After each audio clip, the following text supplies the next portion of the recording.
வணக்கம் ஃப்ரெண்ட்ஸ். இன்றைக்கி வந்து நாங்கள் என்ன பண்ணலான்னு வந்தோன்னா, மாமரத்தில் மாங்காய்லாம் வந்து இருக்குது. சரி அதை பறிக்கலாமே சொல்லி வந்தோம்.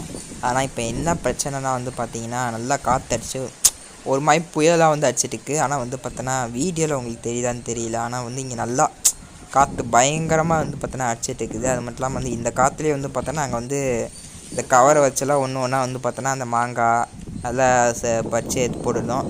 ஆனால் இதுலேயும் வந்து எங்களுக்கு என்ன வந்து பார்த்தோன்னா கடுப்பான விஷயம்னா, அணில் வந்து பார்த்தோன்னா ஒரு சிலது கடிச்சு வச்சுருக்கு. ஒரு சிலது அந்த காற்றுனாலே வந்து பார்த்தோன்னா கீழே டொம்மு டொம்மு டொம்முன்னு விழுவுது. அதனால வந்து பார்த்தோன்னா நிறைய மாங்காய்லாம் வந்து பார்த்தோன்னா வேஸ்ட்டாக போகுது. இதுதான் வந்து பார்த்தோன்னா கொஞ்சம் கஷ்டமாக இருக்குது. மற்ற மாங்காய்லாம் நாங்கள் எப்படி இந்த மாதிரி கொஞ்சம் பெருசாக இருக்கல இந்த மாதிரி கவர் வச்சு வந்து பார்த்தோன்னா ஒன்று ஒன்றா வந்து பார்த்தோன்னா எடுத்துட்டோம். ஸோ அது வரைக்கும் வந்து பார்த்தோன்னா நல்லது. ஆனால் இன்னும் கூட வந்து இந்த வீடியோ ரெக்கார்ட் பண்ணி முடிச்சதுக்கு அப்புறமாவும் ஒரு 10-15 மாங்காய் வந்து கீழே விழுந்ததுன்னா பார்த்துக்கோங்களேன். இதுதான் நாங்கள் இப்போதைக்கு எடுத்த மாங்காய். இந்த வீடியோ பிடிச்சிருந்தா லைக், ஷேர், சப்ஸ்கிரைப் பண்ணுங்கள். பாய்.